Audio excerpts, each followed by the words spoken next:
وازاي تجهز اللحمه بتاعتك في العيد. كل سنه وانتم طيبين وعيد سعيد علينا. النهارده احنا في جزاره خام المندي، معانا طه. ازيك يا طه؟ ازيك يا استاذ؟ عامل ايه؟ الحمد لله بخير. هيقول لنا احلى قطعيات للصواني للشوي لكل حاجه، وازاي تجهز اللحمه بتاعتك في العيد. ايه اول حاجه يقدر يعملها لما بيجي بعد الذبح؟ بعد الذبيح احنا يشفي اللحمه وبعد كده يحطها تتشمع. بعد ما تتشمع بتحوالي ربع ساعه او تلت ساعه بالظبط تبتدي بقى يوضب. يعني حضرتك مثلا زي كده ده له ستيك حلو، ده بيتقطع كده، ده للشوي، ده كده للشوي. تمام كده تطلع حضرتك؟ الحته، تطلع الحته كده. ايوه ده بيتعمل كانه ستيك او أيوة. اي حاجه. ده أيوة. للشوي بيدوب بسرعه. ايوه يا فندم. ميزتها بقى في الحته دي ان هي بتبقى فيها حته الدهن دي، تبقى حته الدهن دي في الشوي بتسيح وبتعمل طعم حلو قوي للشوي. ودي حضرتك برضو يعني بتنفع شوي وتنفع تحمير بالسمنه البلدي. دي بتيجي من انهي حته في العجل؟ دي بتيجي من الاماريه او الانتركوت. انتركوت أيوة. او امريكا. بالنسبه بقى حضرتك عايز كباب حله، في حاجه اسمها صباع اللحم. والله بسم الله ما شاء الله، يعني زي ما حضرتك شايف حاجه كده. خطيره. ده بيتعمل كباب حله، بيتقطع كباب حله مكعبات. باشا، مكعبات.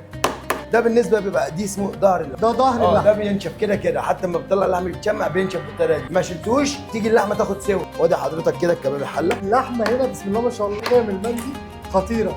يعني لو انا هجهز كباب حله خضار، خد صباع اللوحه. صباع اللوحه دي اسمها قشره لوح. دي شيك لوحه. شايف اللحمه؟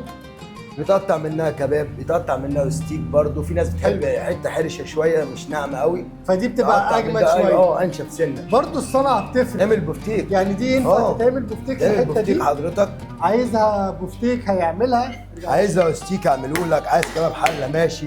دلوقتي انت بتحطها في الكيس وبتقفلها واطبقها لحضرتك.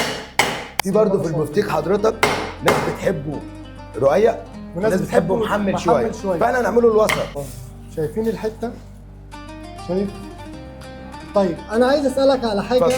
اسرار الشوي، يعني انا لو اقطع ريش او اقطع لحم، هي سر المطاعم. الناس لما بتيجي تشوي في البيت ما بتطلعش زي المطعم. سر الشوي بص حضرتك، هي الجوده عندنا بفضل الله، يعني سواء في اللحمه الجملي، في الماعز، في الضاني، لازم اهم حاجه عندنا الجوده. بندور على الجوده، مش مهم اغلى شويه. برضو بتاخد وقت معين. يعني ممكن حضرتك في البيت الاستيك ده تقعده انت 10 دقائق على النار، هو ينشف منك، ينشف من حضرتك. طيب انما احنا عندنا تايم معين 5 دقائق يطلع لك. لا انا اتبسطت جدا والله معاك يا شفاعه. حبيبي ربنا يا رب يخليك. واي حد محتاج لحمه، محتاج ذبيح، محتاج عجول، ماعز، خرفان، كله متاح موجود هنا في وزاره خام المندي. متاح يا فندم باذن الله. شكرا ليكم جدا وكل سنه وانتم طيبين.